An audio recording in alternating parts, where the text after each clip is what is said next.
కూడి వచ్చిన మీ అందరికీ ప్రభు రక్షకుడైన యేసుక్రీస్తు వారి నామములో వందనాలు తెలియజేస్తూ ఉన్నాం. ముఖ్యంగా ఈరోజు ఏర్పాటు చేయబడినటువంటి ఈ యొక్క కూడిక వెనకాల బ్యానర్ కూడా వేశారు. సోఫియాకి మొదటి బర్త్డే సెలబ్రేషన్ అని.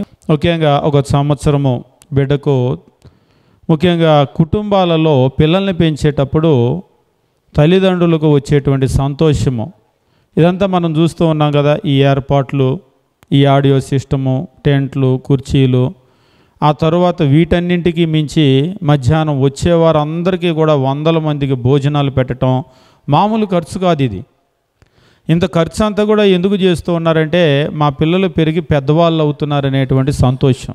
అది ఒక కులానికో ఒక ప్రాంతానికో పరిమితం కాదు. ఏ కులంలో అయినా సరే, ఏ మతంలో అయినా, ఏ ప్రాంతంలో అయినా సరే పిల్లల్ని కన్నప్పుడు తల్లిదండ్రులకు సంతోషం ఉంటుంది, పెరిగి పెద్దవాళ్ళు అవుతుంటే సంతోషం ఉంటుంది. కానీ వాళ్ళు బాగా పెద్దవాళ్ళు అయిపోయిన తర్వాత ఆ సంతోషం నిలబడటం లేదు. ఎందుకంటే ఈరోజు పిల్లలు పెద్దవాళ్ళు అయిపోయిన తర్వాత తల్లిదండ్రులకు తెలుసు ఎంత పిల్లల్ని గురించి వాళ్ళు బాధపడుతూ ఉన్నారు. సరైన మార్గంలో వారు ఉండకపోవటం, వారి మాట తీరు బాగుండకపోవటం. కొన్ని సందర్భాల్లో తల్లిదండ్రులు చెప్తారు, వాళ్ళు మర్యాదగా మాట్లాడలేదండి, ఒక అమ్మతోటి నాన్నతోటి మాట్లాడేటువంటి విధానం ఎలాగైనా అని వాళ్ళు చాలా బాధపడుతూ ఉంటారు. పుట్టినప్పుడు సంతోషం ఉంటుంది, పెరిగేటప్పుడు సంతోషం ఉంటుంది. కానీ పెద్దవాళ్ళే వాళ్ళు మర్యాద లేకుండా మాట్లాడటము, ఒక తల్లిదండ్రులతోనే కాదు కుటుంబ సభ్యులతోటి కూడా ప్రవర్తించటం, అదే కాదు సమాజంలో కూడా రక్త సంబంధికులు, చుట్టాలు, బంధువులు, సమాజంలో వాళ్ళ ప్రవర్తన చూసి చాలా బాధపడుతూ ఉంటారు. అంటే ఈరోజు నేను మీకు ఏం తెలియజేయాలని అనుకుంటున్నానంటే, పిల్లల్ని ఇచ్చినటువంటి దేవుడు నిజంగా మనకి ఇవ్వటము ఒక బహుమానంగా ఇచ్చాడు. కీర్తనల గ్రంథంలో ఎప్పుడు కూడా మనం గమనించేటువంటి వచ్చిన భాగము మనం చూసినట్లయితే దేవుని వాక్యము ఈ రీతిగా తెలియజేస్తూ ఉంటాడు. కీర్తనల గ్రంథము మనం గమనించినప్పుడు ఇక్కడ తెలియజేస్తూ దేవుని యొక్క వాక్యాన్ని మనం గమనించేటప్పుడు 127వ కీర్తన ఎప్పుడు కూడా మనం చదువుతూ ఉంటాం.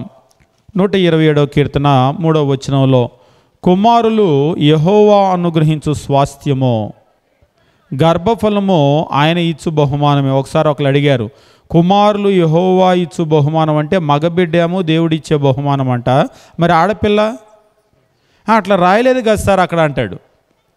బైబిల్లో మనం గమనించేటప్పుడు నమ్మి బాప్తిసం పొందువాడు రక్షింపబడును. వాడు అంటే మగ అంటే ఆడవాళ్ళ గురించి రాయలేదా? అది మగవాళ్ళ రక్షణ గురించే రాశాడా? కాబట్టి మనం బైబిల్ని చదివేటప్పుడు ఏంటంటే మనకి మ్యాస్క్యులిన్ నౌన్ ఉంటుంది, ఫెమినిన్ నౌన్ కూడా ఉంటుంది. అంటే మనము స్త్రీలింగము పుల్లింగము అని అంటూ ఉంటాం కదా, విడివిడిగా రాయలేదు, అది ఇద్దరికీ వర్తిస్తుంది. కాబట్టి ఇక్కడ మనం గమనించవలసిన విషయం ఏంటంటే, నమ్మి బాప్తిసం పొందుడువాడు రక్షింపబడును అంటే పొందునది కూడా రక్షింపబడును అని అర్థం. అది మగవాళ్ళకి ఆడవాళ్ళకి కూడా. కాబట్టి ఇక్కడ కుమారులు యెహోవా అనుగ్రహించు స్వాస్థ్యము అని చెప్పేసి అంటే అక్కడ మగవాళ్ళు మాత్రమే దేవుడిచ్చే బహుమానం, ఆడవాళ్ళు కాదని అర్థం కాదు. వాళ్ళు కుమారులైనా కుమార్తెలైనా సంతానము దేవుడిచ్చేటువంటి బహుమానం. ఇంకా చెప్పాలి అంటే ఇవాళ రేపు అప్పుడప్పుడు మేము అడుగుతూ ఉంటాం, ఎంతమంది పిల్లలు అని అడిగినప్పుడు చెప్తూ ఉంటారు కదా, ఒకళ్ళని చాలా తక్కువ మంది చెప్పేది, 2 3. ఇప్పుడు 3 అని ఆయనకి చాలా తగ్గిపోయింది. ఎక్కడైనా సరే ఇద్దరు ఎక్కువగా 2 చెప్తున్నారు. ఇప్పుడు 2 అన్నప్పుడు మేము అడిగినప్పుడు వాళ్ళు చెప్తూ ఉంటారు, ఒక మగపిల్లవాడు ఒక ఆడపిల్ల, లేకపోతే 2 మగపిల్లలు 2 ఆడపిల్ల, ఇలా చెప్తూ ఉంటారు కదా. అప్పుడప్పుడు మేము అడుగుతూ ఉంటాం, మగపిల్లల విషయంలో సంతోషంగా ఉందా, ఆడపిల్లల విషయంలో సంతోషంగా ఉందా అని. ఏం చెప్తారు?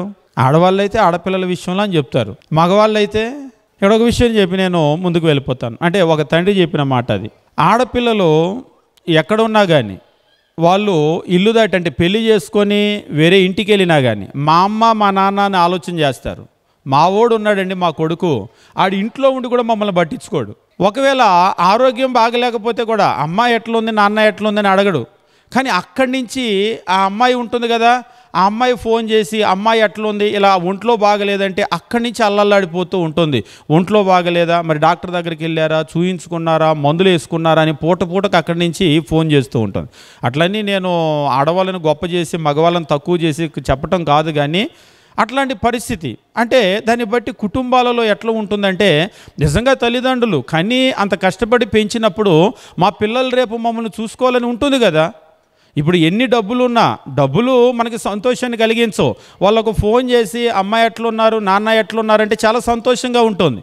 వాళ్ళకు ముద్ద పెట్టినా పెట్టకపోయినా అమ్మ తిన్నారా, నాన్న తిన్నారా, మందులు వేసుకున్నారా అని అంటే ఎట్లా ఉంటుంది, చాలా సంతోషంగా కడుపు నిండిపోయినా. అప్పుడప్పుడు అంటూ ఉంటారు కడుపు నిండిపోయినట్లు ఉంటుందంట పెట్టకపోయినా కానీ ఆ మాత్రం మాట పలకరింపు కూడా ఉండదు కదా అని అంటూ ఉంటారు కొంతమంది. కాబట్టి మగపిల్లలు ఆడపిల్లలు ఇద్దరు కూడా దేవుడిచ్చేటువంటిదే. ఇందులో మగపిల్లలు మాత్రమే అని కాదు. అయితే మగపిల్లలైనా ఆడపిల్లలైనా సరే ఇద్దరిని దేవుడిచ్చేటువంటి బహుమానం అని ఇక్కడ చెప్తున్నాడు. కుమారులు యెహోవా అనుగ్రహించే స్వాస్థ్యము గర్భఫలము. గర్భఫలం అంటే ఆడ మగ ఇద్దరు కూడా ఎవరైనా గర్భఫలమే. గర్భఫలము ఆయన ఇచ్చేటువంటి బహుమానము. The fruit of the womb is a reward of the lord. The fruit of the womb, గర్భఫలము ఆయన ఇచ్చేటువంటి బహుమానము. అదొక గిఫ్ట్. అది ఆడపిల్ల కావచ్చు, మగపిల్ల కావచ్చు. కాబట్టి మగపిల్లాడైనా ఆడపిల్ల అయినా సరే దేవుడిచ్చే బహుమానం. కానీ ఇక్కడ అప్పుడప్పుడు లోకంలో మీరు చెప్తూ ఉంటారు కండిషన్స్ అప్లై అని. అలాగా షరతులు వర్తిస్తాయి. ఇద్దరూ బహుమానమే కానీ, ఆడపిల్లైనా మగపిల్లవాడైనా దేవుడిచ్చే బహుమానమే కానీ షరతులు వర్తిస్తాయి. ఏమి షరతులు అంటే, వాళ్ళను మీరు సరిగా పెంచినప్పుడు మాత్రమే వారు మీకు బహుమానంగా ఉంటారు. ఒకవేళ మీరు సరిగా పెంచకపోతే, సోఫియా విషయంలో కూడా నేను తెలియజేసేటువంటి విషయం ఏమిటంటే, శ్రీను గారికి అయితేనేమి, లేకపోతే సహోదరికి అయితేనేమి, కుటుంబానికి అయితేనేమి, రేపు సోఫియాని ఇంత ఖర్చు చేసి అప్పుడప్పుడు మేము వెళ్ళిపోయిన తర్వాత తెల్లారి అడుగుతూ ఉంటాం మీటింగ్కి ఎంత ఖర్చు అయిందండి అని. దాదాపుగా ఈ 100 అనేటువంటి మాట లేదు. 100 రూపాయలకి ఏమీ రాదు, 100లో ఏమీ రాదు, వేల రూపాయలు, ఒక్కొక్కసారి లక్షల రూపాయలు కూడా అయిపోతూ ఉంటుంది. ఇంత ఖర్చు పెట్టి మీటింగ్లు చేస్తూ ఉన్నారు కదా. ఇప్పుడు వాళ్ళకి సంతోషంగానే ఉంటుంది మా పిల్లలు పెద్దవాళ్ళు అవుతున్నారని. మేము అప్పుడప్పుడు చెప్తూ ఉంటాం, ఈ సంతోషం మీకు ఇలాగే నిలబడాలని ఉంటే మీరు జనాలందరినీ పిలవటము, చుట్టాలని పిలవటం, బంధువుల్ని పిలవటం, భోజనాలు పెట్టడం మాత్రమే కాదు, ఈ శ్రద్ధ, ఈ కార్యక్రమాలను నిర్వహించడం మీద ఉన్న శ్రద్ధ మీ పిల్లల్ని పెంచటం మీద కూడా ఉండాలి. ముఖ్యంగా వాళ్లకు లోకంలో అయితే విద్యా బుద్ధులు అని అంటూ ఉంటారు కదా. విద్యా బుద్ధులేం కాదు, విద్య నేర్పించేది బయట, బుద్ధులేమి నేర్పించట్లేదు. స్కూల్కి వెళ్తే బుద్ధులు నేర్పుతున్నారా? స్కూల్కి వెళ్తే బుద్ధులు అంటే అట్లని స్కూళ్ళను తక్కువ చేస్తున్నారా అనవద్దు. ఎందుకంటే మన కడుపును పుట్టినటువంటి బిడ్డలకు మనకున్నటువంటి బాధ్యత స్కూల్లో టీచర్లకు ఎంత ఉంటుంది? ఈరోజు మనం ఫీజు కడుతున్నాం, వాళ్ళు నేర్పుతున్నారు. లేదంటే ప్రభుత్వ పాఠశాలైనా పిల్లలు పంపించితే వాళ్ళు టీచర్లుగా జీతం తీసుకుంటున్నారు కాబట్టి నేర్పుతూ ఉన్నారు. అంతేగాని మన కడుపును పుట్టినటువంటి పిల్లల యొడల మనకున్న బాధ్యత వాళ్ళకుంటుందా? రేపు మన బిడ్డ మంచివాడు అయ్యాడు అనుకోండి, మనకే దీవెన. చెడిపోయాడు అనుకోండి, మనకే నష్టం, వాళ్ళకేముంటుంది? కాబట్టి ఫీజు తీసుకొని వాళ్ళు ఏదో ఆ సిలబస్ నేర్పుతూ ఉంటారు, కానీ ఆ బుద్ధులు అనేటువంటివి ఉన్నాయి కదా. ఈరోజు మీరు చాలామందిని చూడండి, ఎట్లా ఉంది పరిస్థితి అంటే, స్కూల్ మరి చిన్న క్లాసులు కాదు కానీ హై స్కూల్ దగ్గర నుంచి దాటిపోతే పిల్లలు, హై స్కూల్ పిల్లలు సిగరెట్లు తాగుతున్నారు. నమ్ముతారా? మీరు బాంబే లాంటి పెద్ద పట్టణాల్లో కనుక చూసినట్లయితే కాలేజీ యూత్ చాలామంది డ్రగ్స్కి ఎడిక్ట్ అవుతున్నారు. మీరు నమ్ముతారా? విజయవాడలో కూడా, అంటే మళ్ళా అది ప్రభుత్వాల గురించి నేనేం మాట్లాడటం లేదు, ప్రభుత్వాలకు సంబంధించింది కాదు, విజయవాడలో కూడా గంజాయి బాగానే దొరుకుతుంది. నేను పోలీస్ డిపార్ట్మెంట్ కూడా ఏమి నిందించడం లేదు, వాళ్ళు ఎంత పట్టుకున్నా కానీ దొరికేది దొరుకుతుంది. ఈ గంజాయి తాగేదంతా కూడా ముసలోళ్ళు కాదు, మరి పసిపిల్లలు కూడా తాగరు, వాళ్ళకి తెలియదు. ఇదంతా కూడా తాగేది ఎవరు? మీరు ఏ బార్ షాప్ దగ్గర కన్నా వెళ్ళండి, ముసలోళ్ళు ఉంటారా, పిల్లలు ఉంటారా, యువత ఎక్కువగా ఉంటారా? ఎక్కడికైనా వెళ్ళండి మీరు. నిజంగా ఎవరైతే కుటుంబాలకు దీవెనకరంగా ఉండాలో వారందరూ కూడా పాడైపోతూ ఉన్నారు. ఇప్పుడు సమాజం అయితేనేమి, ప్రభుత్వాలు కూడా ఉన్నాయి. ఒకసారి మేము ప్రకాశం జిల్లా వెళ్ళినప్పుడు ఒక ఆయన జిల్లా పరిషత్ చైర్మన్ అనుకుంటా, ఒక పొలిటీషియన్ వచ్చినప్పుడు ఆయన మా ప్రసంగానికి ముందు మాట్లాడుతూ ఇలానే పక్కన కూర్చొని పాస్టర్ గారు మేము ఎంత మరుగుదొడ్లు కట్టుకోమన్నా కానీ ముందుకు రావటం లేదండి, మీలాంటి వాళ్ళు చెప్తే వింటారు. అంటే మేము చెప్తే ఎట్లా ఉందంటే మేమేదో మా రాజకీయం కొరకో, మా పదవుల కొరకో, మా లాభం కొరకో అన్ని కట్టామని చెప్పుకోవటం కొరకో చేస్తున్నామని అనుకుంటారు. కానీ కట్టుకుంటే వాళ్ళకే మంచిది కదా, మీలాంటి వాళ్ళు కనుక చెప్తే ఖచ్చితంగా ప్రజలు వింటారు, దాని గురించి కొంచెం మీరు ఒక్కసారి టచ్ చేయండి అని అన్నారు. అంటే వాళ్ళు కూడా ఏమి నమ్ముతున్నారంటే వాళ్ళు మేము మంచి చెప్పినా కానీ ప్రజలు అది మంచి అని తీసుకోరు, రాజకీయంగానే తీసుకుంటారు. మీలాంటి వాళ్ళు చెప్తే నిస్వార్థంగా మాట్లాడతారు కాబట్టి ప్రజలు దాన్ని తీసుకుంటారు అని చెప్పేసి. అంటే మరొక రకంగా మనం గమనించినప్పుడు మీరు చెప్పేటువంటి మాటలు ప్రజలు వింటారు, వినటం మాత్రమే కాదు ప్రజలు వాటిని ఆచరిస్తారు. మీరు గమనించండి, ఒక రాజకీయ నాయకుడికి ఎక్కువ మర్యాద ఇస్తామా మనము, మన చర్చిలో ఉండేటువంటి పాస్టర్ గారికి ఎక్కువ మర్యాద ఇస్తామా? ఒకవేళ ఏ రాజకీయ నాయకుడు ఎమ్మెల్యే అయినా మినిస్టర్ అయినా వస్తే ఒకవేళ నమస్కారం చేయాలంటే బలవంతంగా ఇష్టమున్నా లేకపోయినా చేస్తాం. అదే ఒకవేళ సేవకుడు వచ్చాడు అనుకోండి, నిజంగా 2 చేతులు ఎత్తి, ఒక్కోసారి మేము అప్పుడప్పుడు ఊరిలో వెళ్ళేటప్పుడు మనుషులు 2 చేతులు ఎత్తి వందనాలు చెప్తూ ఉంటారు కదా, వందనాలు పెద్ద గట్టిగా ఏమి వినపడదు, రోడ్డుపై అటువైపు ఉన్నా కానీ వాళ్ళు 2 చేతులతో వందనాలు అంటారు. లోకంలో అయితే ఇలాగ హాయ్ బాయ్ అనుకుంటారు, అదే సేవకుడికి ఇలాగ హాయ్ బాయ్ అనరు.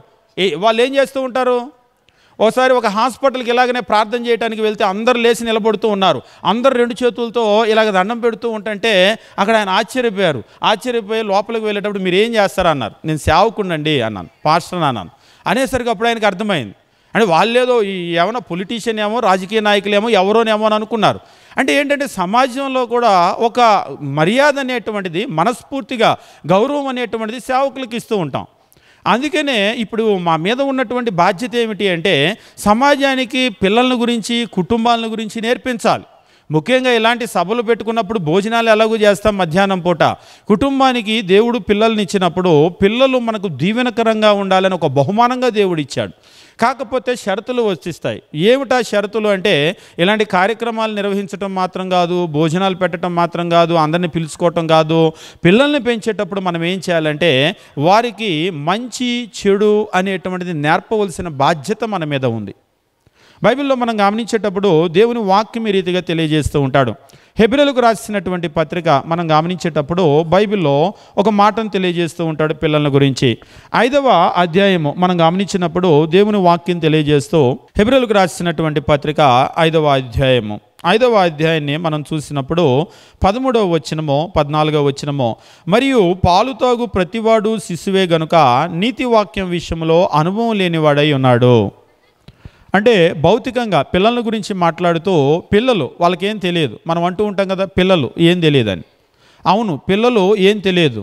అదే వయసు పెరిగిన తర్వాత ఒక సహోదరి, ఒక స్త్రీ, ఆమె చెరువు దగ్గర నిలబడి ఉందట. నిలబడితే ఒక ఇద్దరు యవ్వనస్తులు మోటార్ సైకిల్ మీద వచ్చారట. మోటార్ సైకిల్ మీద వచ్చి ఆమె దగ్గరకు వచ్చి మాట్లాడుతూ ఉన్నారట. ఏదో ఒక ఇది అడిగారట, దారి ఎటు అని చెప్పేసి ఆమె చెప్పింది. ఈలోపు అక్కడ చెరువు ఉంటే ఈ చెరువులో చేపలు ఉన్నాయా అని అంటే అయ్యా ఉన్నాయ్యా అని చెప్పిందట. పట్టుకోవచ్చు అంటే పట్టుకోవచ్చు అని చెప్పేసిందంట. ఈలోపు ఈ పిల్లోడు మాట్లాడుతూనే ఉన్నాడు. అంటే పిల్లోడు అంటే మరీ యవ్వనస్తుడు కాదు, మరి పిల్లోడు కాదు, మాట్లాడుతూనే ఉన్నాడు. వెనకున్న పిల్లోడు మెడలో ఉన్నటువంటి చైన్ తెంపేసుకున్నాడట. తెంపేసి ఇద్దరు పరిగెత్తేసారట. ఇద్దరు పరిగెత్తేసి మోటార్ సైకిల్ మీద వెళ్ళిపోయారు. బంగారపు గొలుసు ఆమెకు అలా గట్టిగా లాగేసరికి గాయం కూడా అయింది. దాదాపుగా గొలుసు అంటే మీకు తెలుసు కదా, 1000 కాదు లక్షల రూపాయలు ఉండేటువంటి పరిస్థితి. ఆ తర్వాత ఇలాగా జరిగింది. కలికిరిలో ఉన్నటువంటి పోలీస్ స్టేషన్లో కేసు పెట్టారు. పోలీస్ స్టేషన్లో కేసు పెడితే పోలీసులు మరలా పిలిచి ఇలాంటి చైన్ స్నాచింగ్ కేసులు ఉంటాయి కదా, గుర్తుపట్టమని చెప్పేసి చూపిస్తూ ఉన్నారట. పరిస్థితి ఇలాగ ఉంది, చాలా బాధపడుతుంది ఆమె, మెడకు గాయం కూడా అయింది, ప్రార్థన చేయండి అని ఒక పోస్ట్ పెట్టారనమాట ప్రార్థన సహాయం కొరకు. అంటే నేనేం తెలియజేస్తున్నానంటే ఇప్పుడు ఒక చిన్న పిల్లవాడు, పాలు తాగే పిల్లవాడు అదే గొలుసులా పట్టుకుంటే మనం దాన్ని ఏమి తప్పని అనం. అదే ఇప్పుడు ఈ కుర్రోళ్ళు వచ్చారు కదా, ఈ కుర్రోళ్ళు గొలుసు తెంపారు. ఇప్పుడు దీన్ని తప్పు అంటామా ఒప్పు అంటామా? ఏమంటారు? తప్పున్నారా అని అంటారు. ఎదవలు, పనికిమాలినోళ్ళు అని చెప్పేసి అంటారా? మామూలు తిట్టడం కాదు, రేపు అక్కడ దొరికితే కూడా ఖచ్చితంగా వాళ్ళకి కోటింగ్ వేసి లోపలేస్తారు. మామూలుగా ఉండదు పరిస్థితి. అదే చిన్నపిల్లలు అనుకోండి, ఒకవేళ ఇలా గొలుసు పట్టుకున్న పొరపాటును లాగినప్పుడు హఠాత్తుగా తెగిపోయినా దాన్ని మనము తప్పని అనం. దొంగ అని అంతకంటే అనం. ఎందుకనము అంటే వాళ్ళకి మంచి చెడు తెలియదు పిల్లలకి. ఇక నేను చెప్పాలనుకున్న విషయం ఏంటంటే, వయస్సు చిన్నదిగా ఉన్నప్పుడు దేవుని వాక్యం ఈ రీతిగా చెప్తున్నాడు. హెబ్రీయులకు రాసిన పత్రిక 5వ అధ్యాయం 13వ వచనము, మరియు పాలు తాగు ప్రతివాడు శిశువే. పిల్లల విషయాన్ని గురించి తెలియజేస్తూ, పాలు తాగు ప్రతివాడు శిశువులు. పిల్లలుగా ఉన్నటువంటి వాళ్ళు పాలు అనే ఆహారం తీసుకుంటారు.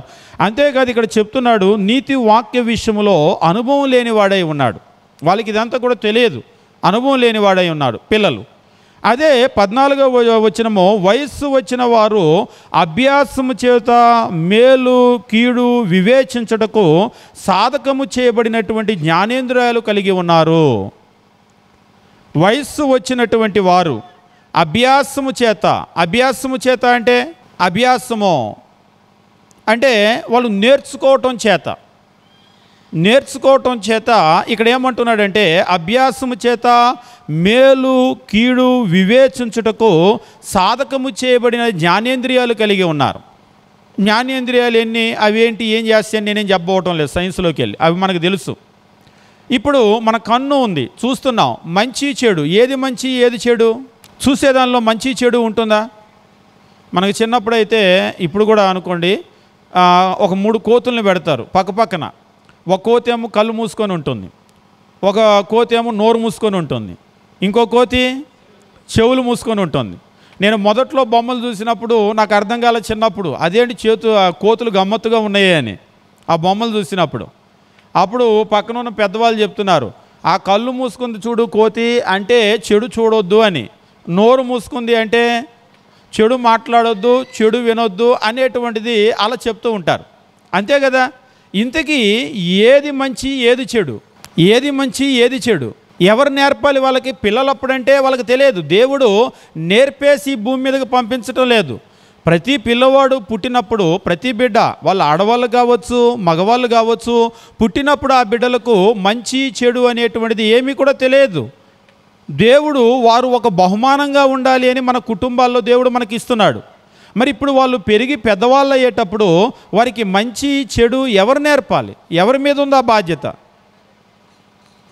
ఒకవేళ మంచేదో చెడేదో నేర్పేటువంటి ఆ బాధ్యతను కనుక తీసుకోలేదు అంటే పరిస్థితి ఎలా ఉంటుందంటే, యెషయా గ్రంథము బైబిల్లో మనం గమనించినప్పుడు కొందరు మనుషుల గురించి ఇక్కడ మాట్లాడుతూ యెషయా గ్రంథము మనం గమనించినట్లయితే దేవుని వాక్యం ఈ రీతిగా చెప్తూ ఉంటాడు. 5వ అధ్యాయము మనం చూసినప్పుడు యెషయా గ్రంథము 5వ అధ్యాయము 20వ వచనములో కొంతమంది మనుషులు ఆ రోజుల్లో ఉన్నటువంటి దుస్థితిని గురించి దేవుడు చెప్తూ ఉంటాడు.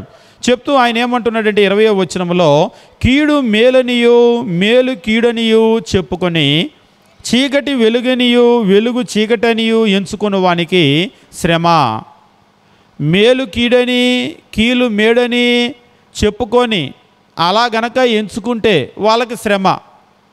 అంటే ఉదాహరణకి మంచిని చెడు అనుకుంటున్నారు, చెడును మంచి అనుకుంటే అవును, పిల్లలకి వాళ్ళకి ఏమీ తెలియదు. పెరిగి పెద్దవాళ్ళు అయ్యేటప్పుడు మనం ఒకసారి చూడండి, చిన్నపిల్లలు ఏదైనా తప్పుగా మాట్లాడినప్పుడు మనం తప్పునైనా అట్లా మాట్లాడకూడదు అంటే అప్పుడు వాళ్ళు దాన్ని నేర్చుకుంటారు, ఆహా ఈ మాట తప్ప, ఇలా చేయకూడదు అని. ఒకవేళ వాళ్ళు పొరపాటున ఏదైనా చేశారనుకోండి, ఇది తప్పు ఇలా చేయకూడదు అంటే వాళ్ళకి అర్థమవుతుంది. అంతే కదా, వాళ్ళు నేర్చుకుంటారు. ఇప్పుడు ఇదంతా నేర్పవలసినటువంటి బాధ్యత ఎవరి మీద ఉంది? అంతా స్కూల్ మీదేనా? సార్ ఒకళ్ళు అంటున్నారు, స్కూల్కి పంపిస్తున్నాం, మరి అంతంత ఫీజులు కడుతున్నాగా, వాళ్ళు ఏమి నేర్పిచేస్తున్నారు అంటున్నారు. అంటే మొత్తం వాళ్ళ మీద ఏంటి? స్కూల్కి పంపిస్తే వాళ్ళు ఏమి నేర్పిచేస్తారు అంటే మీ పిల్లోడికి కావాల్సినవి వాళ్ళే నేర్పిచేస్తారా? అనలేదు. కానీ మరి మీరేమి నేర్పిచేస్తారు అసలు? ఎవరో ఇప్పుడు ఏదో ఫీజు కట్టి ఉదయం నుంచి సాయంత్రం వరకు పంపితేనే వాళ్ళు ఏమి నేర్పిచేస్తారంటే, మరి మనం కానీ మన పిల్లలు మన బాధ్యత మరి మనం ఎంత నేర్పాలి? ఈరోజు మనము అనటం కాదు కానీ మగవాళ్ళ పరిస్థితి అంతా కూడా, తండ్రుల పరిస్థితి అంతా సంపాదనలో ఉంది, బయట ఉంటున్నారు. ఆడవాళ్ళ పరిస్థితి అయితే మనము ఒకవేళ టౌన్లో అయితే వాళ్ళు కూడా పాపం సంపాదిస్తూ ఉన్నారు. ఎందుకంటే ఒకరి జీతంతో కుటుంబాలు వెళ్ళటం లేదు. ఈ పడే ప్రయాసంతా కూడా బిడ్డల భవిష్యత్తుకే కానీ చివరికి బిడ్డలకు మంచేదో చెడేదో నేర్పలేకపోతున్నారు. ఎలా మాట్లాడాలో కూడా నేర్పటం లేదు. ఉదాహరణకి నేను ప్రారంభంలో చెప్పాను కదా, తల్లిదండ్రులతో ఎలా మాట్లాడాలో కూడా నేర్పలేదు. వాళ్ళు పెద్దవాళ్ళు అయిన తర్వాత మర్యాద లేకుండా మాట్లాడుతున్నారు. ఇప్పుడు మాట్లాడారని వాళ్ళు బాధపడితే కాదు, మనసు నొచ్చుకుంటే కాదు, చిన్నప్పుడు దగ్గర కూర్చోబెట్టుకొని మనం నేర్పించాలి. మంచేది చెడేది, ఎలా మాట్లాడాలి, ఎలా మాట్లాడకూడదు, ఎలా ప్రవర్తించాలి, ఎలా ప్రవర్తించకూడదు, ఇదంతా కూడా మన మీద ఉన్నటువంటి బాధ్యత. కాబట్టి పిల్లలు పెరిగి పెద్దవాళ్ళు అయ్యేటప్పుడు చాలా సంతోషం కలుగుతుంది. వేలు ఖర్చు పెడతాం, లక్షలు ఖర్చు పెడతాం, ఇలాగా ప్రతి సంవత్సరం చేస్తాము, లేకపోతే స్తోమత ఉన్నప్పుడు చేస్తూ ఉంటాము. ఇక పెళ్ళిళ్ళ విషయం అయితే స్తోమత ఉన్నా లేకపోయినా కానీ లక్షలు ఖర్చు పెట్టి పెళ్ళిళ్ళు చేస్తూ ఉంటాం. ఇదంతా కూడా వాళ్ళ సంతోషం కొరకే. కానీ సంతోషం అనేటువంటిది మనం ఎంత ఖర్చు పెట్టామనే దానిలో లేదు, ఎంత కట్న కానుకలు ఇచ్చామనే దానిలో లేదు, ఎంత వెండి బంగారము, ఎంత ఆస్తిపాస్తులు సంపాదించి ఇచ్చామనేటువంటి దాని మీద లేదు. మరి దేని మీద ఉంది అంటే మన బిడ్డలకు నేర్పించేటువంటి మంచి చెడులు, ఆ విద్యా బుద్ధులని అంటూ ఉంటారు కదా. విద్య మాత్రమే కాదు, బుద్ధి వాళ్ళకి నేర్పవలసినటువంటి అవసరం ఉంది. మనం బైబిల్లో కనుక గమనించినట్లయితే ఈ బాధ్యత దేవుడు ఎవరికి ఇస్తూ ఉంటాడంటే, మనము ద్వితీయోపదేశకాండము మనం గమనించేటప్పుడు బైబిల్లో దేవుని వాక్యము ఈ రీతిగా చెప్తూ ఉంటాడు.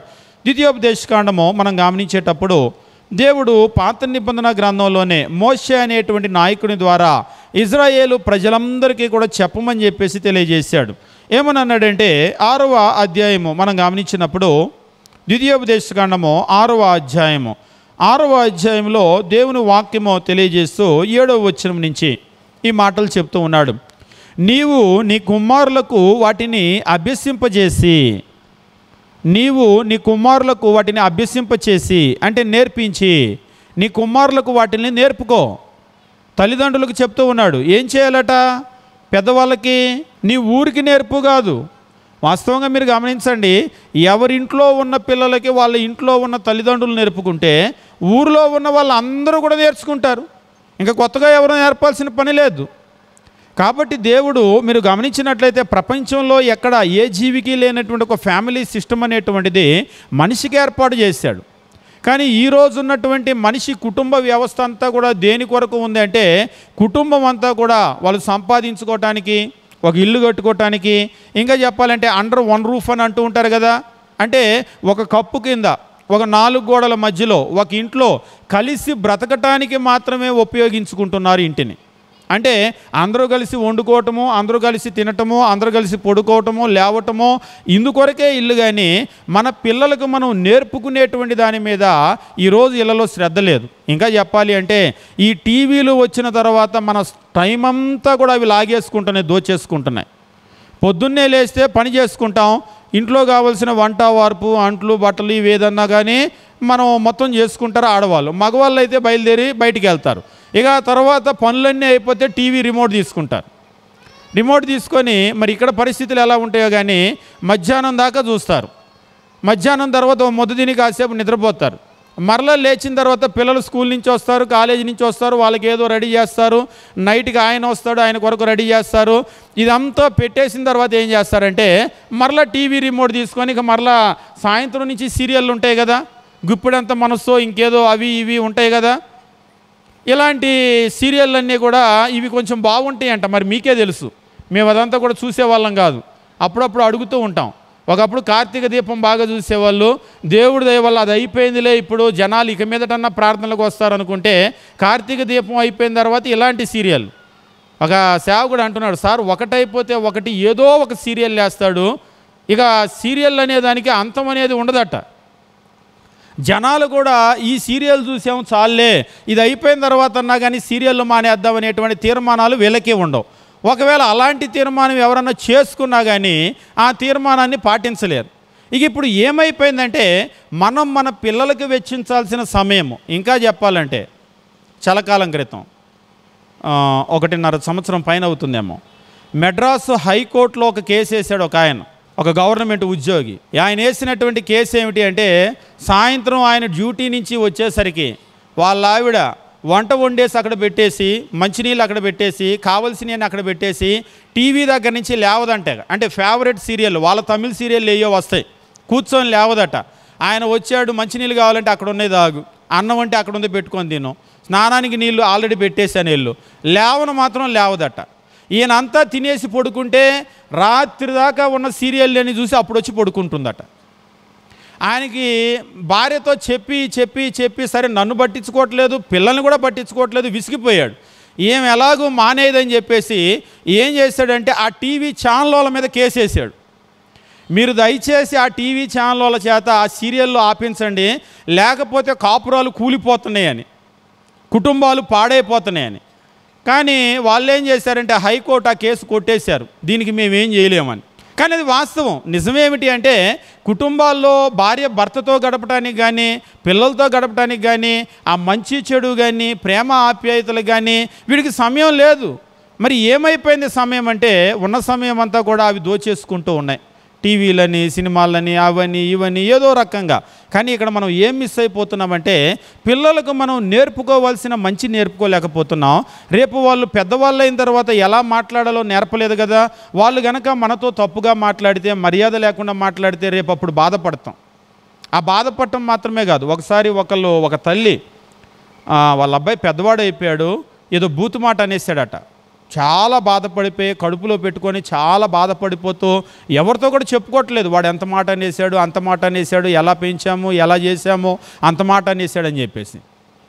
ఆ పక్కన వాళ్ళు అంటున్నారు, అమ్మ ఇది మొదలు మాత్రమే, ఇప్పుడే కదా స్టార్ట్ చేశాడు, ఇక మీదట ఉంటుంది రాబోయే రోజుల్లో. నువ్వేదో ఒకసారి అంటేనే అలా అంటున్నావు, అసలు నోరిప్పితే బూతులే తిడతాడు వాళ్ళ అబ్బాయి అని ఇంకో కుటుంబాన్ని చూపిస్తుంది. వాళ్ళేమనుకోవాలి, నీకు కొత్త కాబట్టి ఇంకా జీర్ణం కాలేదు. 4 రోజులై రోజు తిడుతున్నాడు అనుకోండి, మొదట్లోనే నయ్యం ఒక తిట్టాడు అనుకుంటావు. కాబట్టి ఇక నువ్వు నెమ్మదిగా అలవాటు చేసుకోవాలి. ఇప్పుడు వాడి చేత మానిపించలేవు, ఎందుకంటే పెద్దవాళ్ళు అయిపోయారు. కాబట్టి మనం ఏదైనా మంచి అయినా చెడైనా నేర్పాలి అంటే పిల్లలుగా ఉన్నప్పుడు మాత్రమే. కాబట్టి మనం గమనించేటువంటి విషయం ఏంటంటే పిల్లల విషయంలో తల్లిదండ్రులకు ఉండేటువంటి సంతోషం అనేటువంటిది, ఆ సంతోషం అలాగే నిలబడాలి అంటే దేవుడైతే అలా నిలబడాలనే కోరుకున్నాడు కాబట్టి ఆయన ఏం చేస్తున్నాడంటే గర్భఫలాన్ని బహుమానంగా ఇచ్చాడు. ఇవ్వటం మాత్రమే కాదు, పిల్లల స్వభావం ఎలా ఉంటుంది, మంచి చెడు అనేటువంటి తెలియదు. వాళ్ళు పెరిగి పెద్దవాళ్ళైన తర్వాత దేవుడిచ్చిన ఈ జ్ఞానేంద్రియాలు, కన్ను కావచ్చు, నోరు కావచ్చు, చెవులు కావచ్చు, ఇవన్నీ కూడా ఏమిటి ఎందుకు ఇచ్చాడు అంటే మంచి చెడు అనేటువంటివి నువ్వు అభ్యాసం చేత సాధన చేయాలి. అంటే వీటికి మనం మంచేదో చెడేదో నేర్పించాలి. ఎవరు నేర్పుతారు వాళ్ళకంటే ఆ బాధ్యతను కుటుంబ వ్యవస్థకు దేవుడు ఏర్పాటు చేశాడు. అందుకే మనిషికి కుటుంబాన్ని ఇచ్చాడు. కానీ ఈరోజు తల్లిదండ్రుల బాధ్యత అంతా కూడా కన్నాంగా, మరి వాళ్ళకి పెళ్ళిళ్ళు చేయాలిగా, రేపు ఏదో ఒకటి వాళ్ళకి ఇవ్వాలిగా, ఇల్లో వాకిలో స్థలమో, ఈ బాధ్యత తీసుకుంటున్నారు కానీ మంచి చెడు నేర్పే బాధ్యత తీసుకోవటం లేదు. అందుకనే ఒకటి వీళ్ళు తల్లిదండ్రులు దీవెనకరంగా లేవు ఆ కుటుంబాలు, రేపు పిల్లలు కూడా దీవించబడటం లేదు. ఇల్లు ఉంది, స్థలం ఉంది, వెండి ఉంది, బంగారం ఉంది, కార్లు ఉన్నాయి, అన్నీ ఉన్నాయి, కానీ సంతోషం లేదు జీవితాల్లో. కాబట్టి ఈరోజు మీకు తెలియజేసే విషయం ఏమిటంటే మన భవిష్యత్తు, మన సంతోషము, మన కుటుంబం బాగుండాలి అంటే పిల్లలకు మంచి చెడు నేర్పటం మీద ఖచ్చితంగా మనం దృష్టి పెట్టాలి. దేవుని వాక్యం ఈ రీతిగా చెప్తున్నాడు. ద్వితీయోపదేశకాండము 6వ అధ్యాయం 7వ వచనం మనం గమనించినప్పుడు, నీవు నీ కుమారులకు వాటిని అభ్యసింపచేసి నీ ఇంట కూర్చున్నప్పుడు, త్రోవ నడుచున్నప్పుడు, పండుకున్నప్పుడు, లేచున్నప్పుడు వాటిని గురించి మాట్లాడాలి. సూచనగా వాటిని నీ చేతికి కట్టుకోవాలి, అవి నీ కన్నుల నడుమ బాసికం వలె ఉండాలి. ఇంటి ద్వారబంధముల మీద, నీ గౌనుల మీద వాటిని వ్రాయాలి. నిజంగా అంటే మంచిని నేర్పడానికి దేవుడి కంటే కూడా ఇంకెవరు లేరు. ఇంకెవరైనా ఉన్నారా? దేవుడి కంటే మంచి నేర్పగలిగిన వాళ్ళు ఎవరన్నా ఉన్నారా? లేరు. కానీ దేవుని దగ్గరికి, దేవుని వాక్యం దగ్గరికి వస్తే మంచి నేర్పుతారంటే ప్రార్థనలకు అయితే రారు. వస్తారా? ఆదివారం పూట ప్రార్థనకి వెళ్ళే అలవాటు చాలామందికి ఉండదు. నిజంగా మనం గమనించినప్పుడు కొందరు అనుకుంటూ ఉంటారు, అంటే ప్రార్థన అంటే అదేదో క్రైస్తవులదేమో, ఒక మతానికి సంబంధించిందేమో అని అనుకుంటూ ఉంటారు. ఒక మతానికి సంబంధించింది ఏం కాదు. మంచి మాటలు ఎవరు చెప్పినా, ఎక్కడ చెప్పినా వినాలి. మంచి చెడు అనేటువంటివి 2 ప్రపంచంలో ఉన్నాయి. ఇది క్రైస్తవులకే కాదు, హిందువులకే కాదు, ముస్లింలకే కాదు, జైన కాదు, బౌద్ధ కాదు, ఎవరైనా మనిషి అంటే మంచి అనేటువంటి దాన్ని తీసుకోవాలి. మనిషి అంటే వాళ్ళు ఏ కులమైనా, ఏ మతమైనా, ఏ ప్రాంతమైనా చెడు అనేటువంటి దాన్ని తీసివేసుకోవాలి. కాబట్టి ఇవి ప్రతి మనిషికి కూడా కావాల్సిందే. కానీ వీళ్ళు ఏం చేస్తారంటే ప్రార్థన అనే ఒక గీత గీసేసి ఇది వాళ్ళ వరకే అని అనుకుంటారు. వాస్తవంగా బైబిల్లో ఉండేటువంటిది ఏంటంటే కొంతమంది ఇదేదో ఒక మత గ్రంథం అని అనుకుంటారు. ఒక మతానికి సంబంధించిన గ్రంథం కాదు, మనిషికి మంచేదో చెడేదో నేర్పేటువంటి గ్రంథము. పిల్లల్ని ఎలా పెంచుకోవాలో నేర్పే గ్రంథము, కుటుంబ వ్యవస్థ ఎలా దీవెనకరంగా ఉంచుకోవాలో నేర్పేటువంటి ఒక గ్రంథము, అంతేకాదు సమాజాలు దీవెనకరంగా ఎలా కట్టుకోవాలో నేర్పేటువంటి ఒక గ్రంథం. దీన్ని ఏ కులం వాళ్ళు చదివినా, ఏ మతం వాళ్ళు చదివినా, ఏ ప్రాంతం వాళ్ళు చదివినా వాళ్ళు దీవెన తెచ్చుకుంటారు అంతే తప్ప దీనివల్ల హానేమీ కూడా లేదు. కానీ ప్రపంచం ఏం చేసిందంటే దీనికి ఒక గీత గీసేసి ఇది ఎవరికో అని చెప్పేసి ఇది పలానా మతం వాళ్ళకి, లేదంటే ఊరు బయట ఉన్నటువంటి ఆ కులం వాళ్ళకి, లేదంటే అది ఒక క్రైస్తవులకన్నా అనుకుంటూ ఉంటారు. అందుకనే కొంతమంది ప్రార్థన అంటే ఆదివారం రమ్మంటే కూడా మాకెందుకులే అనుకుంటారు. కాబట్టి ఈరోజు మీరు గమనించవలసిన విషయం ఏమిటంటే 4 మంచి మాటలు. కొంతమంది అయితే వీళ్ళు రారు, పిల్లల్ని పంపరు ప్రార్థన అంటే. మరి మంచి ఎలా మీరు ఎలాగో నేర్పరు. టీవీల దగ్గర, లేదా సీరియల్ దగ్గర, సినిమాల దగ్గర, లేకపోతే ఉద్యోగం దగ్గర, పని దగ్గర, వ్యాపారం దగ్గర మీ సమయం మీకు సరిపోతుంది. స్కూలుకు పంపించినా అక్కడ అవ్వటం లేదు. మరి 4 మంచి మాటలు నేర్పడానికి ఎలాగో ఈ చర్చిలు ఉన్నాయి, లేకపోతే ఆధ్యాత్మిక చింతన అనేటువంటిది ఉంటుంది. ఇలాంటి మీటింగులలో 4 మాటలు చెప్తారంటే ఇలాంటి మీటింగులలో కూడా కరెక్ట్గా పెళ్ళంటే అది క్రైస్తవ వివాహం అయితే వాక్యం చెప్తారు ఖచ్చితంగా. కానీ పెళ్ళంటే ఎన్ని గంటలకు వస్తారో తెలుసా? ముందే కార్డులో చూస్తారు భోజనాలు ఎన్ని గంటలు. కానీ పెళ్ళంటే భోజనం, భోజనం అంటే పెళ్ళి, అంతేగా. కరెక్ట్గా పెళ్ళంటే ఎన్ని గంటలకు వస్తాం మనం? పెళ్ళంటే మరీ భోజనానికి వచ్చారనుకుంటారని ఒక 10 నిమిషాలు, పావు గంట ముందు వస్తారు. ముందు వచ్చి ఇక్కడికి వచ్చి ఒక ఫోటో దిగుతారు. ఫోటో దిగేసిన తర్వాత అక్కడ భోజనం చేస్తారు.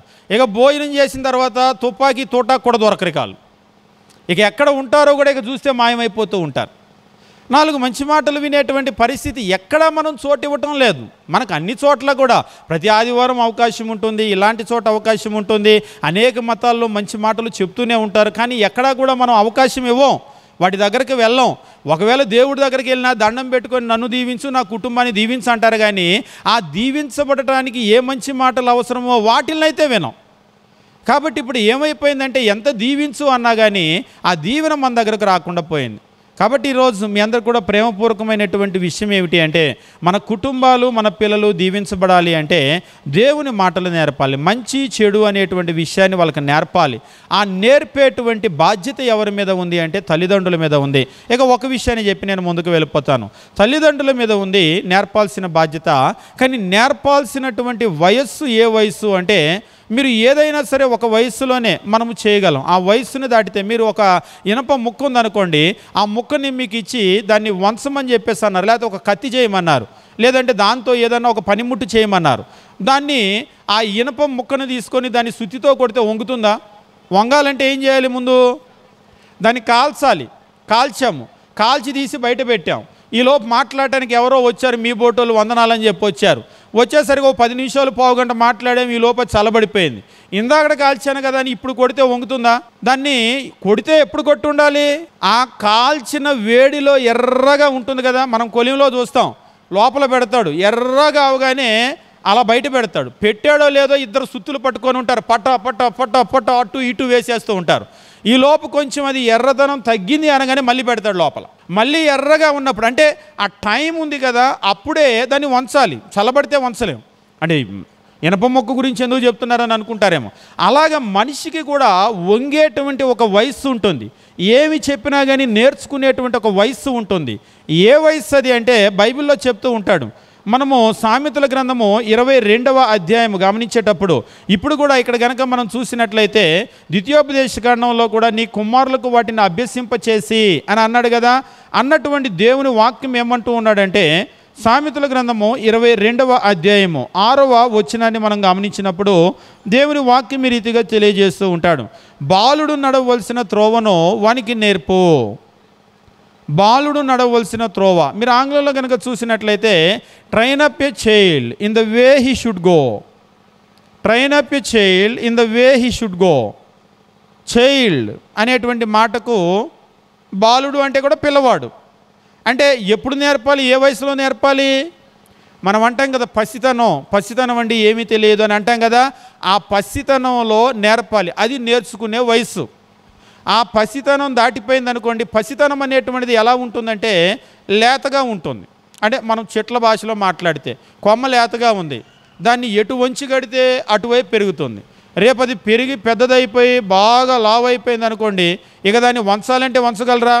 మీరు వద్దు అనుకుంటే నరికేయాల్సిందే కానీ దాన్ని వంచలేరు. వంగే ఒక వయస్సు ఉంది లేతగా ఉన్నప్పుడు, అప్పుడు మీరు ఎటైనా వంచవచ్చు. మనిషి జీవితంలో కూడా వంగే వయస్సు ఏమిటి అంటే ఆ లేత వయస్సు, పసిప్రాయం. కానీ మనం ఏం చేస్తూ ఉంటామంటే ఆ పసి వయసులో వాళ్ళకి నేర్పాల్సిన వయసులో మనం శ్రద్ధ తీసుకోం. దాంతో ఏమవుతుందంటే వాళ్ళు పెరిగి పెద్దవాళ్ళు అయిపోతారు. పెద్దవాళ్ళు అయిపోయి ఇందాక చెప్పాను కదా, ఏదో బూతు మాట మాట్లాడటం మొదలుపెట్టాడని ఇప్పుడు నువ్వు వాళ్ళ తల్లితోటి తండ్రితోటి మాట్లాడకూడదురా అన్నారు అనుకోండి, ఆపుతాడా? ఆపడు. ఎందుకు ఆపడు? ఎందుకంటే ఇప్పుడు మీరు చెప్తే ఆయన నేర్చుకునే వయసు కాదు. మొన్న ఒకసారి ఒకళ్ళు అంటున్నారు, ఆపరా అంటే ఆడు ఇంకా ఎక్కువ చేస్తాడంట, మందు వేసుకొని వస్తాడంట, వచ్చిన తర్వాత ఆపరా అన్నామంటే ఇంకా ఎక్కువ చేస్తాడంట. వాడిని ఆప అనకూడదు. మరి ఏం చేయాలంటే ఇంట్లోకి వెళ్ళి తలుపులు వేసుకుంటామంటున్నారు. అంటే ఇక ఆపన్నా కానీ ఆపే పరిస్థితి లేదు. ఒకవేళ మీరు నేర్పాలని అనుకుంటే, ఆయన ఆపాలనుకుంటే ఆ లేత వయస్సు ఉంది కదా, పసిప్రాయము, అప్పుడు కనుక మీరు మంచి నేర్పినట్లయితే ఆగేది. ఇక ఇప్పుడు ఇది ఆగేటువంటి వయస్సు కాదు. కాబట్టి మీ అందరికి కూడా ప్రేమపూర్వకంగా తెలియజేసేది ఏమిటంటే, దేవుడు బిడ్డల్ని మనకి ఇచ్చినప్పుడు ఒక దీవెనగా మన కుటుంబాలకు ఇచ్చాడు. మంచి చెడు వాళ్ళకి నేర్పించాలి. నేర్పించవలసిన బాధ్యత ఏ స్కూల్ మీదో కాలేజీ మీదో ఎవరి మీదో లేదు. ఆ బాధ్యత అనేటువంటిది తల్లిదండ్రుల మీద ఉంది. ఖచ్చితంగా ఆ మంచిని మనం నేర్పాలి. నేర్పటానికి ఒక మంచి వయస్సు కూడా, అంటే వారికి నేర్పేటువంటి ఆ వయస్సు ఏమిటి అంటే అది పసి వయస్సు. ఇంకా చెప్పాలి అంటే లేత ప్రాయము. అప్పుడు మాత్రమే మనం నేర్పగలం. ఆ తరువాత నేర్పాలన్నా మన బిడ్డలు కూడా మన మాట వినరు. మాకు తెలుగులో ఒక సామెత ఉంటుంది, అడ్డాల నాడు బిడ్డలు కానీ గడ్డాలు వచ్చాక ఉందా? ఇటు కూడా ఉంది కదా. అంటే పిల్లలప్పుడే పిల్లలు కానీ గడ్డాలు మీసాలు పెద్దోళ్ళు అయిపోయిన తర్వాత మన పిల్లలు కాదు కాళ్ళు. మనం చెప్తే ఇప్పుడేమి నేర్చుకోరు వాళ్ళు. అడ్డాల నాడే పిల్లలు, గడ్డాలు వచ్చాక పిల్లలు కాదు, గడ్డాలు వచ్చాక పిల్లలు కాదు. వాళ్ళు చెప్తే మనం వినాల్సిందే కానీ మనం చెప్తే వాళ్ళు వినరికి ఎప్పుడు. ఇంకా వాళ్ళు అంటారు, అమ్మా నాన్న మీకేం తెలియదు ఊరుకోండి అంటారు, అసలు మీరు లోపలికి పోండి అంటారు. ఒక్కోసారి గొడవలు పడేటప్పుడు మేము చూస్తూ ఉంటాం, పెద్దోళ్ళు వచ్చి ఏదన్నా చెప్పాలంటే మీకేం తెలియదు వెళ్ళిపోండి లోపలికి అంటారు. ఈ పిల్లలు కసురుతూ ఉంటారు, గద్దిస్తూ ఉంటారు పెద్దవాళ్ళని, మాట్లాడినెవరు. ఇంకేం చేస్తారు పాపం, పెద్దవాళ్ళు కూడా నోరు మూసుకొని లోపలికి వెళ్తారు, వీళ్ళు మన మాట వినరులే అని. కాబట్టి మనం ఏదైనా నేర్పాలి అంటే పిల్లలప్పుడు మాత్రమే మనం నేర్పాలి. మనం గమనించే విషయం ఏంటంటే, కొందరు ఈ మంచితనాన్ని నేర్పితే సరిపోతుందా అంటే, మనిషికి మంచితనం మాత్రమే దీవెనకు సరిపోదు. దీవించబడాలి అంటే మంచితనం అనేటువంటిది మనం ఖచ్చితంగా నేర్చుకోవాలి. మంచి చెడు రెండు ఉన్నాయి. చెడును మనం విడిచిపెట్టి మంచిని నేర్చుకోవాలి. అయితే మంచితనం మాత్రమే మనకు సరిపోతుందా అంటే, మంచితనం మాత్రమే మనకు సరిపోదు. మంచితనంతో కూడా మనకు దేవుడు మనకు చూపినటువంటి మార్గము అవసరం. ఎందుకు అవసరం అంటే, ఈ లోకములో మానవుని జీవితం మాత్రమే ప్రత్యేకమైనది. ఈ భూమిని దాటిన తర్వాత, ఇంకా చెప్పాలంటే మరణించిన తరువాత కూడా మానవునికి ఇంకా జీవితం ఉంది.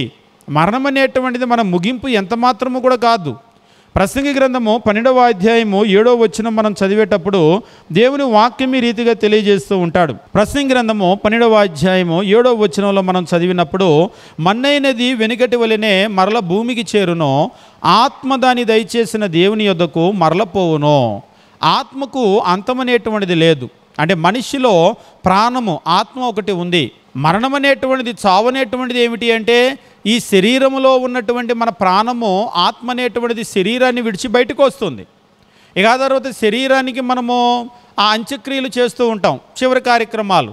కానీ ఆ ప్రాణము బయటకు వచ్చినటువంటి ఆత్మ దేవుని దగ్గరికి వెళ్తుంది, దానికి ముగింపు ఉండదు. ఇంకా చెప్పాలి అంటే ఈ శరీరము, ఈ ఆత్మ, ఈ రెండింటిలో అసలు నేను ఎవరు అంటే, ఇప్పుడు నేను అని మాట్లాడుతున్నాం కదా, నేను అనే అసలు నేను ఎవరు?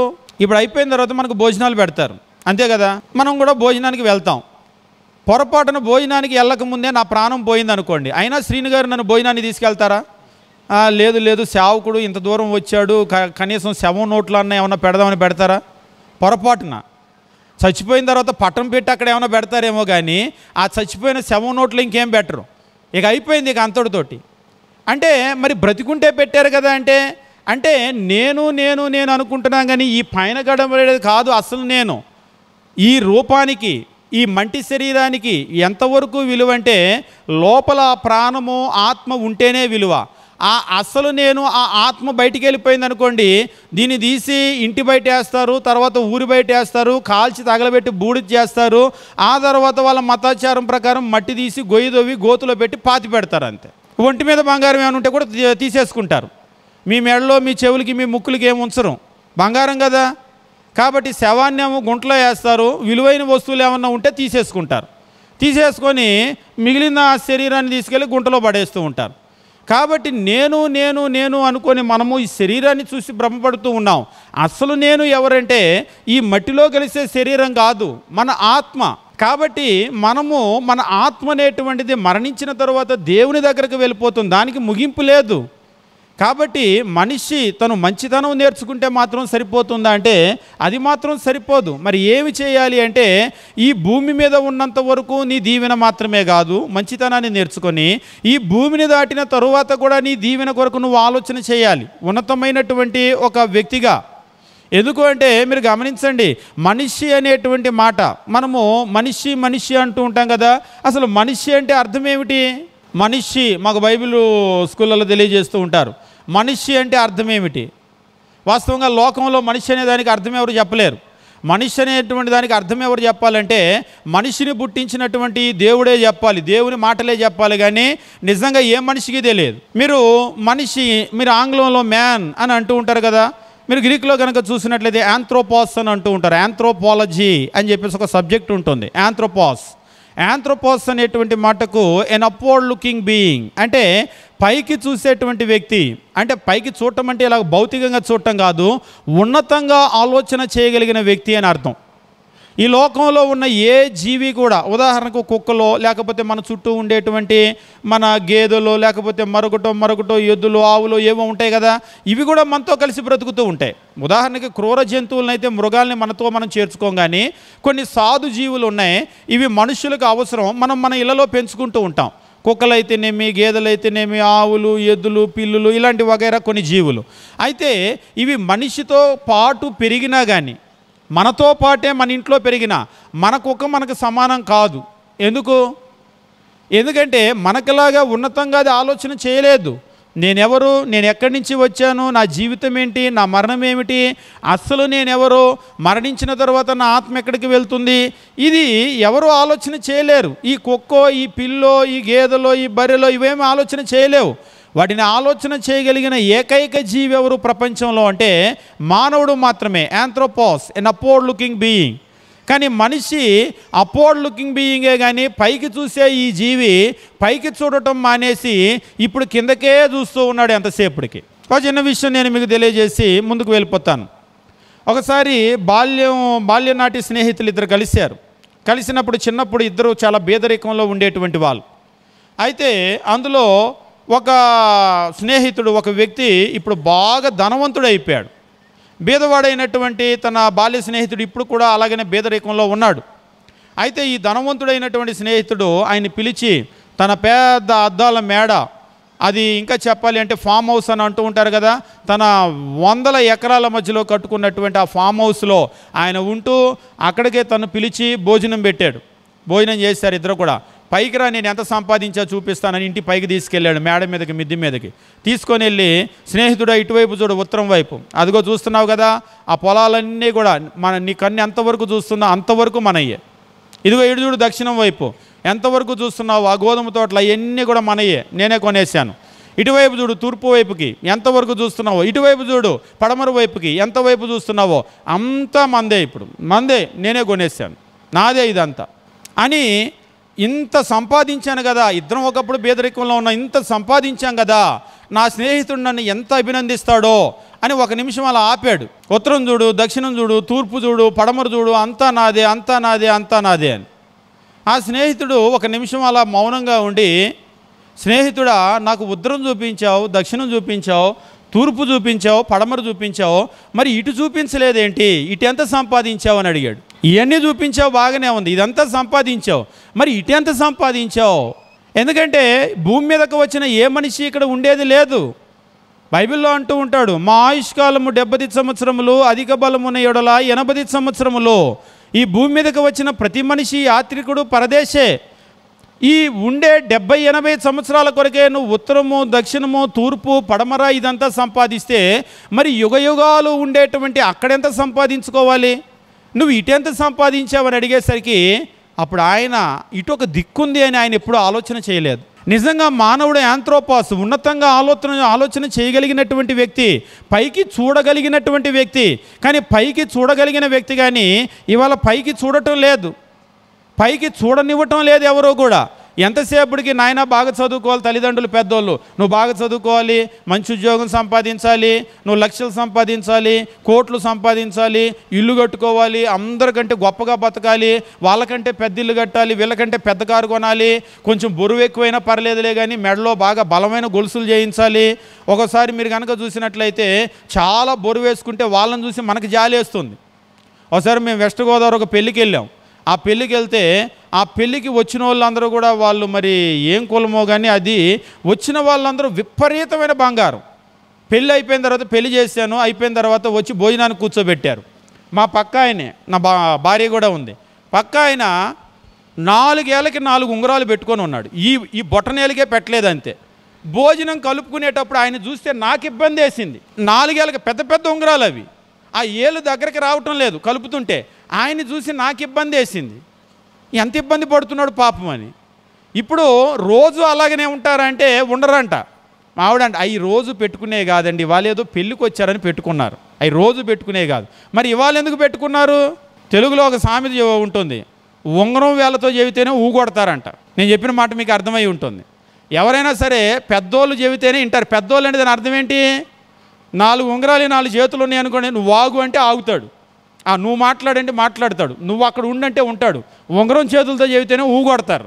అందుకని వీళ్ళు ఏం చేస్తారు, బయటికి వెళ్ళేటప్పుడు మీరు చూడండి, కావాలని మా విజయవాడలో వీళ్ళైతే బొటనవేలుకు పెట్టుకోలేదు కానీ మేము కొంతమందిని చూస్తాం, బొటన వేలుకు కూడా ఉంగరాలు పెట్టేవాళ్ళు. ఒక్కొక్క వేలికి 2 ఉంగరాలు పెట్టేవాళ్ళు. ఒకసారి నేను చూశాను 10 వేలకి ఉంగరాలు ఉన్నాయి. ఇంకా చెప్పాలంటే ఈ వేలకైతే 2-3 ఉంగరాలు ఉన్నాయి. నాకు అనిపించింది ఆ ఉంగరాలన్నీ తీసి అక్కడ పడేసి కనుక లెక్కేస్తే 20 ఉంగరాల పైన ఉంటాయని. అంటే మనిషి ఎంతసేపటికి మన పిల్లల్ని కూడా ఏం చేస్తున్నాం అంటే మిస్గైడ్ చేస్తూ ఉన్నాం.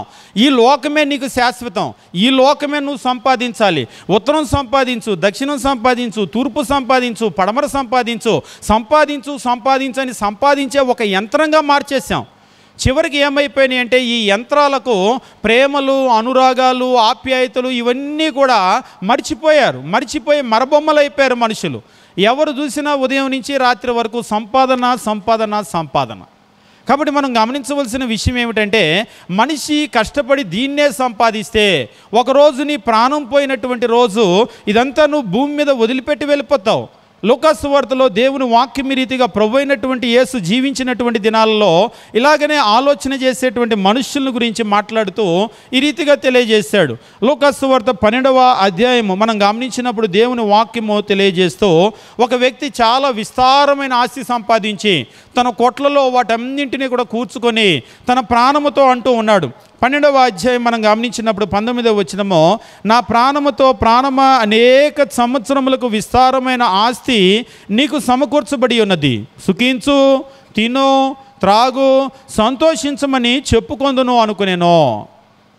ఇందాక చెప్పాం కదా, ఉత్తరం దిక్కు, దక్షిణం దిక్కు, తూర్పు దిక్కు, పడమర దిక్కు సంపాదించినట్లుగా విస్తారంగా సంపాదించి నీకు అనేక సంవత్సరాలకి సరిపడా ఆస్తి ఉంది, తిను, తాగు, ఎంజాయ్ అన్నట్లుగా మాట్లాడుతున్నాడు.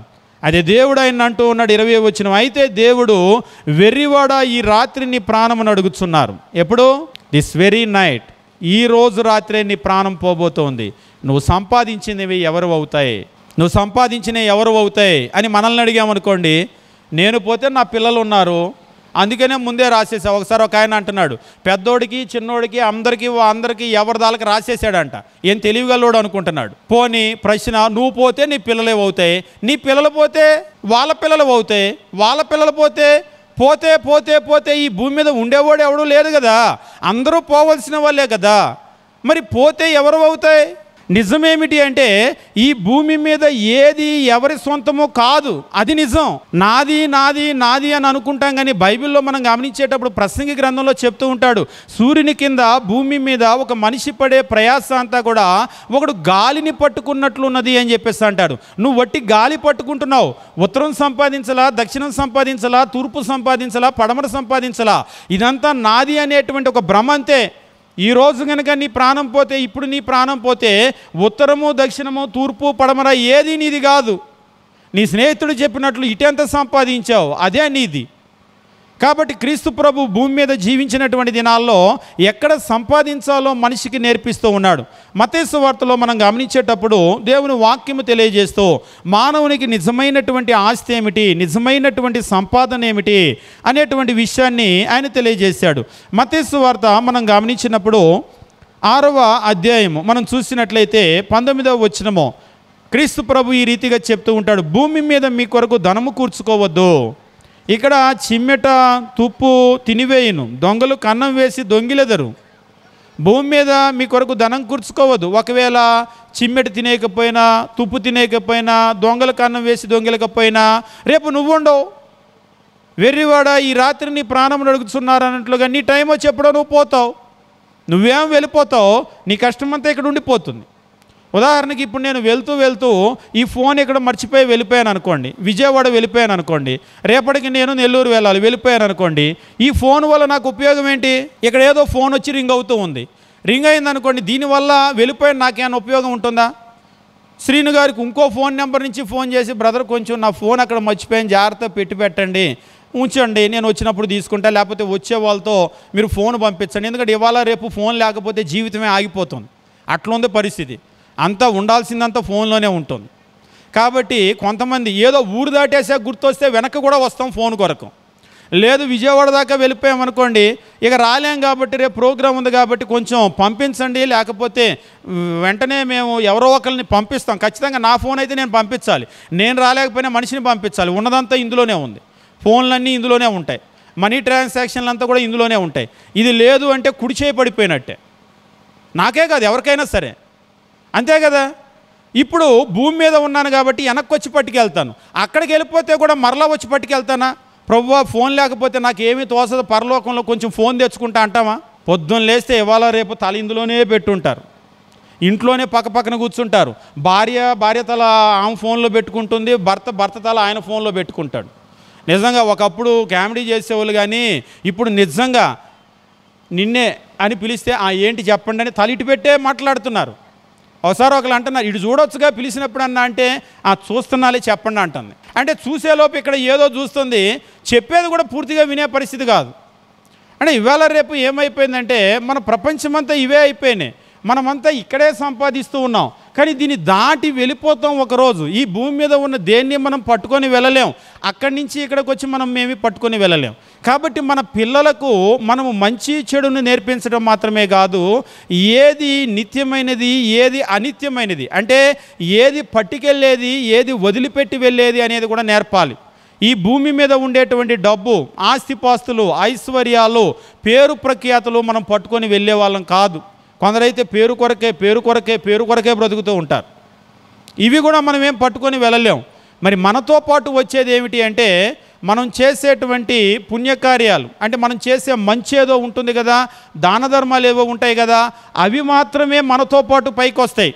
ఇక్కడ అదే అంటున్నాడు, ఏమంటూ ఉన్నాడంటే 20వ వచనం మనం గమనించినప్పుడు, పరలోకములో మీ కొరకు ధనము కూర్చుకొనుడి. భూమి మీద కూర్చుకొనవద్దు, పరలోకములో కూర్చుకొనుడి. కానీ మనకి ఎలాగ వినపడుతుంది? భూమి మీద కూర్చుకోండి, పరలోకంలో వద్దు అన్నట్లుగా వినపడుతుంది. అందుకనే పొద్దున్న లేస్తే భూమి మీద కూర్చుకునేదాని కొరకే బ్రతుకుతాం, కానీ అక్కడ కూర్చుకునేదాని కొరకు బ్రతకం, అసలు ఆలోచనే చెయ్యం. పోనీ ఎవరికైనా సహాయము చేసేటువంటి పరిస్థితి వచ్చినా మన చేయి ముందుకు రాదు. ఒకసారి ఒక ఆయన అంటున్నాడు, చేయి ఎందుకో ముందుకు రావట్లేదండి అని. ముందుకు రావట్లేదంటే నువ్వు రమ్మంటే వచ్చిద్ది, నువ్వు రమ్మనకుండా అది ఎందుకు వచ్చింది? ఎవరికన్నా సాయం చేయాలి అంటే నీకు ఇక్కడి నుంచి కమాండ్ వస్తే నీ చేయి వచ్చింది, అంతేగాని ఇక్కడి నుంచి రాకుండా వస్తుందా? కాబట్టి మనం ఎదుటి వాళ్ళకు మనం చేయగలిగిన పరిస్థితి ఉండి, ఎదుటి వాళ్ళకి అలాంటి అవసరం ఉన్నప్పుడు బైబిల్లో అంటాడు, మేలైనది చేయటం మన వల్ల అయితే దాన్ని పొందగోరు వారి యొద్ద నుంచి మనం వెనుక తీసుకోకూడదు. మేలైనది చెయ్యనెరిగి అలాగ చేయని వానికి పాపం కలుగును అని అంటాడు. కాబట్టి భూమి మీద మనల్ని దేవుడు పుట్టించింది ఇక్కడ కూర్చుకోవటానికి కాదు, మరి ఏమిటి అంటే అక్కడ కూర్చుకోవటానికి.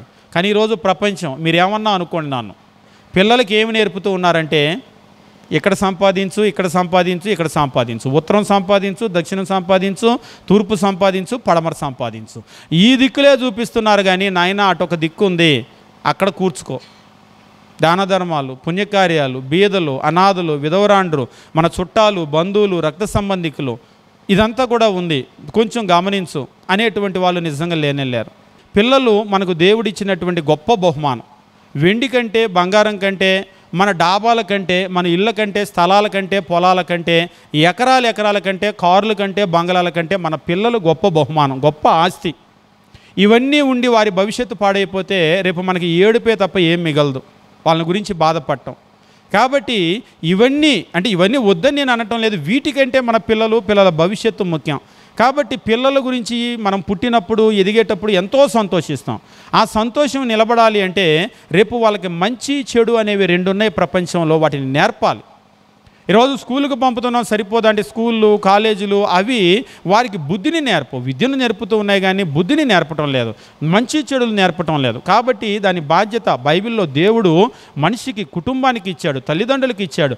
అందుకే కుటుంబ వ్యవస్థను ఏర్పాటు చేశాడు. అంతేకాదు కుటుంబాలలో కూడా నా అనేవాళ్ళు, చుట్టాలు, బంధువులు వాళ్ళు చెడిపోతే ఒప్పుకోరు. ఉదాహరణకి రోడ్డు మీద ఎవడో సిగరెట్ తాగాడు, ఏం పట్టించుకోడు.